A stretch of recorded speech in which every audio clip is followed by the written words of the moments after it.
Episode 31. Istri dadakan Tuan Muda. Semua yang ada di ruangan itu terlihat sangat bahagia, hingga kedatangan seorang dokter dan suster membuyarkan segalanya. Pagi, Fatan. Pagi, Bu Dokter, jawab mereka bersama-sama. Dokter tersebut tersenyum dan mulai sibuk merekam detak jantung Fatan, lalu memeriksa apakah lambungnya kembung atau tidak. Bagaimana keadaan Fatan? Apa masih lemas? Tanya dokter tersebut lembut. Sedikit dokter, hanya saja tubuhku sakit-sakit, jawab Fatan jujur. Iya, tidak apa-apa.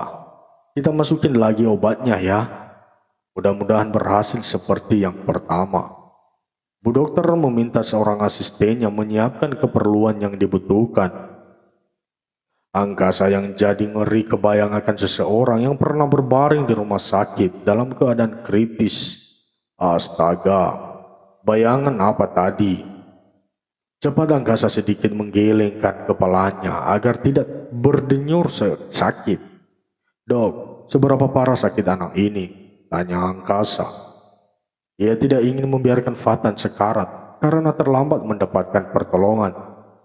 Sudah stadium 4. Tapi untuk beberapa hari terakhir ini menurun menjadi 3. Mudah-mudahan semua baik-baik saja ya.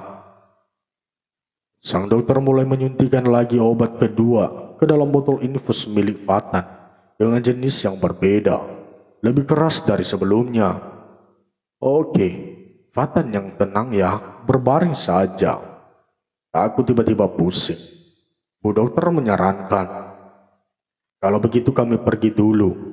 Mas, Mbak, hubungi kami jika menimbulkan gejala pusing, mual dan sebagainya. Pesan sang dokter sebelum pergi.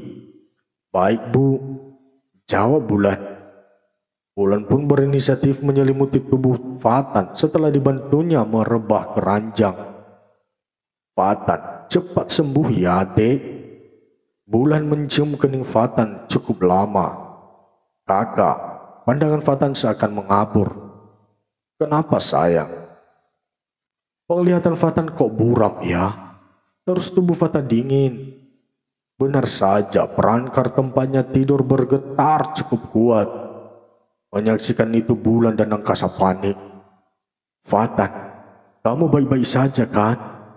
Bulan hampir menangis. Kak, Fatan kedinginan. Tolong kak. Mata Fatan tampak menjulang ke atas dan menambah kekhawatiran Bulan. Sweetie, Fatan kenapa? Bulan mencoba menenangkan Fatan, namun Bulan terkejut ketika suhu tubuh Fatan yang tersentuh tangannya meninggi. Tenang sayang, cepat pencet tombol itu, ujar Angkasa. Karena posisi Bulan lebih dekat dari benda yang dimaksud, tombol tersebut berfungsi untuk memberitahukan dokter jika pasien tengah mengalami sesuatu yang mengkhawatirkan. Bulan benar-benar takut. Tubuh anak laki-laki itu langsung mengejang hebat. Fatan, sadar, Dek. Kamu kenapa, sayang? Angkasa mencoba menepuk pipinya, namun tidak mendapat respon, sedang Bulan sudah sesegukan tak berdaya. Fatan, jangan pergi, Dek. Kakak belum siap kehilangan kamu. Bulan sudah tidak bisa berpikir sinkron. Tenang, sayang. Dokter akan menyelamatkan dia. Angkasa merangkul pundaknya sampai beberapa dokter masuk dan langsung menyuntikkan sesuatu ke tangan Fatan. Sebaiknya dia dibawa ke ruang ICU untuk mengecek apakah sakitnya tumbuh lagi atau tidak, ujar kepala dokter. Tapi dok, adik saya baik-baik saja kan? Bulan sangat kacau. Tenang, Mbak. Kami akan berusaha untuk menyelamatkan Fatan, jawab dokter yang menyuntik Fatan tadi. Tolong lakukan yang terbaik, dok. Soal biaya saya yang akan menanggung semuanya, pinta Angkasa penuh pengharapan. Sejenak Bulan menatap wajah Angkasa. Pemuda itu selalu mampu menarik perhatiannya. Iya, Pak. kami akan bekerja keras. Ayo, bawa berankarnya sekarang. Tita dokter kepala itu selepas meyakinkan angkasa dan Bulan pada kedua orang perawat pria yang baru masuk. Bulan dan angkasa mengikuti ke ruangan di mana Fatan dibawa. Di sanalah beberapa dokter bekerja keras memulihkan kondisi Fatan. Sweetie, apa Fatan akan baik-baik saja? Bulan tidak bisa menenangkan diri. Angkasa menatap heran. Ia sangat bingung akan sikap Bulan yang sangat berlebihan. Padahal ibunya tadi bilang anak itu ditolong Bulan di jalan. Sayang, kenapa kau cemas sekali? Bukankah dia hanya orang lain yang kau tolong? Angkasa memilih bertanya langsung. Apa maksudmu, Angkasa? Dia itu hidupku, jawab Bulan sedikit meninggikan suaranya tanpa sadar. Matanya fokus ke arah pintu menantikan para dokter keluar membawa kabar baik. Meski otaknya penuh keingintahuan akan perubahan mendadak sikap Bulan yang tiba-tiba kasar, Angkasa berusaha memakluminya. Bisa jadi karena Bulan terlalu panik. Iya, maaf. Aku bukan tidak peduli, celoteh Angkasa kemudian. Hingga akhirnya Bulan menoleh dan baru mengerti akan tindakannya tadi. Maaf, aku tidak sengaja. Bulan mengakui kesalahannya dan kembali terisak-isak. Sejak pertama kali melihatnya, aku sangat menyayangi Fatan. Oleh sebab itu, aku takut, Sweetie. Angkasa tidak tegaan. Dia segera menyeka air mata yang meleleh di pipi sang istri. Tidak apa-apa. Aku justru bangga denganmu. Anggap saja kita sedang latihan mengurus anak. Ucapnya menggoda. Bulan yang mendengarnya jadi tertawa kecil. Kamu bisa saja. Emang kamu sudah siap jadi seorang ayah? Setiap malam akan begadang untuk menemaninya mengobrol. Bulan balas bercanda. Tentu saja. Aku tidak akan membiarkanmu kurang tidur untuk itu, jawab Angkasa. Tangannya terus mengusap-usap pundak Bulan. Beberapa saat berlalu. Beberapa dokter mulai keluar satu persatu dan terakhir adalah dokter yang menangani Fatan. Ayo kita ke sana. Angkasa menarik lengan Bulan menghampiri dokter untuk menanyai keadaan Fatan. Bagaimana kondisi Fatan, Dok? Bulan tidak bisa menyembunyikan perasaan takutnya. Dokter perempuan tersebut nampak bersedih.